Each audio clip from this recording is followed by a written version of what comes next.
Na sequência, com a palavra, Antoniele Rotoli, diretora da ProSoja Rondônia. Muito bem-vinda à Comissão de Infraestrutura. Bom, senhor presidente, senador, convidados e senhoras e senhores. Agradeço o convite da Comissão de Infraestrutura do Senado Federal e parabenizo a iniciativa do senador Marcos Rogério por esta audiência, que não é apenas oportuna, mas sim muito urgente. Estou aqui como diretora da ProSoja Rondônia, mas, sobretudo, como produtora rural e cidadã rondoniense, que conhece de perto a importância estratégica da BR-364. Porque quem conhece Rondônia de verdade sabe que não há espaço para experimentos quando se trata da nossa principal rota de escoamento. A BR-364 é mais do que uma estrada, é um cordão umbilical que liga o norte ao resto do Brasil. Ela conecta os portos do Madeira aos campos de soja, milho, café, leite, piscicultura e pecuária de Rondônia. E quando essa estrada para, o estado freia junto. E ainda assim, o que recebemos como projeto de concessão foi um modelo que não escuta o chão batido da realidade do nosso estado. Um contrato que pesa no bolso, mas alivia na entrega. Um edital feito sob medida para o investidor e não para o cidadão, para o produtor. Vamos aos fatos. A concessão do lote CN5 da BR-364, com 729 quilômetros, foi licitada com promessa de mais de 10 bilhões em investimentos e 30 anos de concessão. Promessa muito bonita, mas o contrato revela uma verdade indigesta. Menos de 113 quilômetros de duplicação previstas, ou seja, só 15% da rodovia duplicada. Custo aproximado de 19 centavos por quilômetro. Um caminhão bitrem pagará cerca de R$ 1.000 só em uma viagem entre Vilhena e Porto Velho. E a tarifa para veículos leves, pasme, é de R$ 130.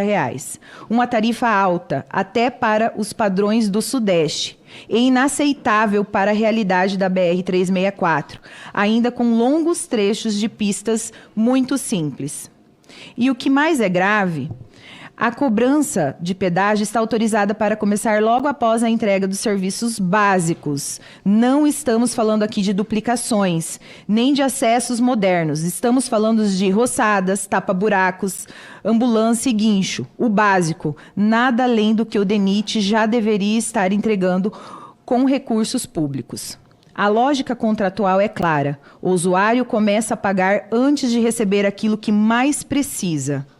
É por isso que hoje temos uma concessão que, embora legal, carece de legitimidade social. Uma concessão sem disputa real, com apenas um proponente, uma tarifa cheia de obras tímidas, um contrato que reflete mais medo do fracasso do que a ambição de mudar o futuro logístico da nossa região, do nosso estado. Senhoras e senhores, Rondônia é um estado que exporta mais de 3 bilhões por ano em soja, milho, carne, leite, peixe. É o 5º maior produtor de peixe do Brasil. Estamos entre os 10 maiores produtores de leite. Estamos entre os líderes na pecuária de corte, tanto em quantidade quanto em qualidade. E quando nossos grãos saem do interior em direção aos portos, ele enfrenta uma BR-364 que mata, que trava, que encarece. Quem já viu a safra passando por ali sabe, são carretas paradas por até 6 dias nas filas dos portos. E aqui entra um dos aspectos mais perversos de tudo isso. A omissão sobre aquilo que deveria estar no topo da prioridade social, que é a Expresso Porto. Um anel viário simples, funcional, que desviaria o trânsito pesado do centro de Porto Velho.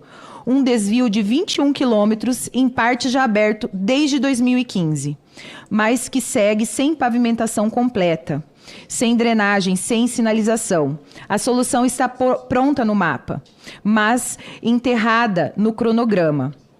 A Expresso Porto deveria ter sido a primeira obra a sair do papel, mas, ao invés disso, foi relegada a um trecho marginal do contrato, uma espécie de acesso auxiliar ao porto.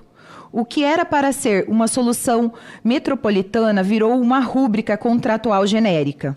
E o resultado está nas ruas. A Prefeitura de Porto Velho, pressionada por moradores cansados do barulho do trânsito, decidiu aplicar uma solução simplista: restringir o tráfego de caminhões em horários de pico.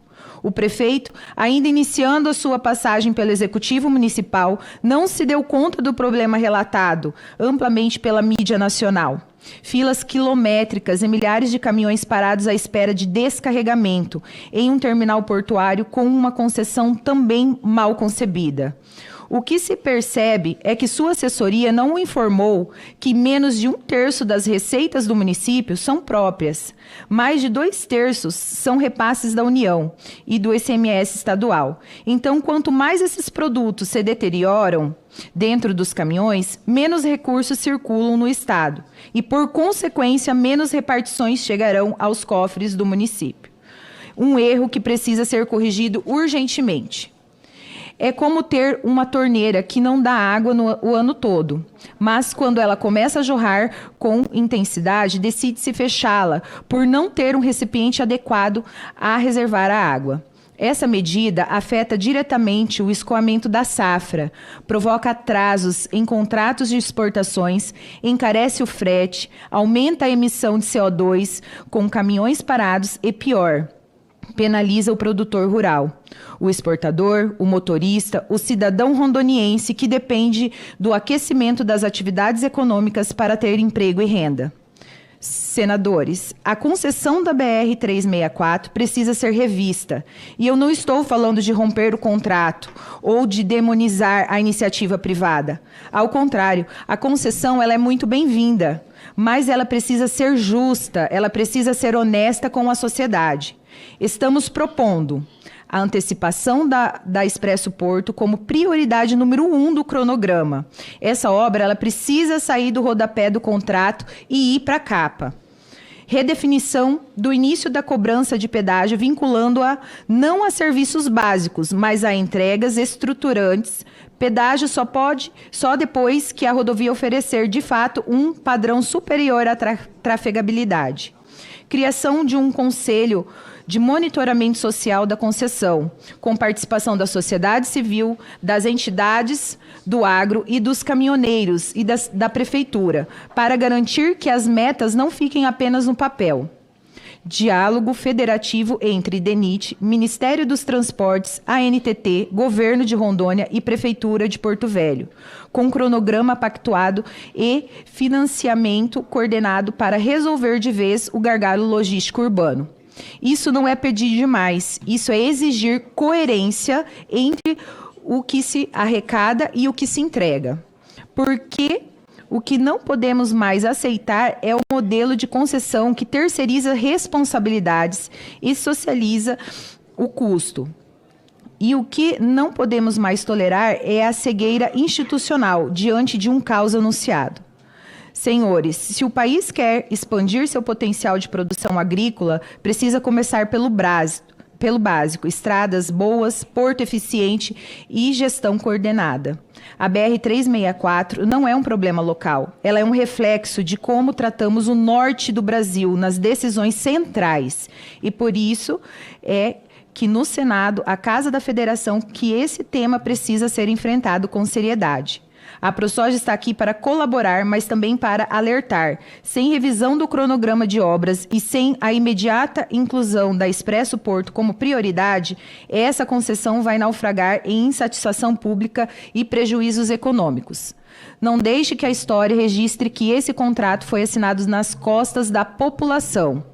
Não deixem que a BR-364 continue sendo a estrada da morte, do atraso e da desesperança. Façamos dela a estrada da logística moderna, da dignidade no campo, da eficiência no transporte e da integração nacional. Muito obrigada.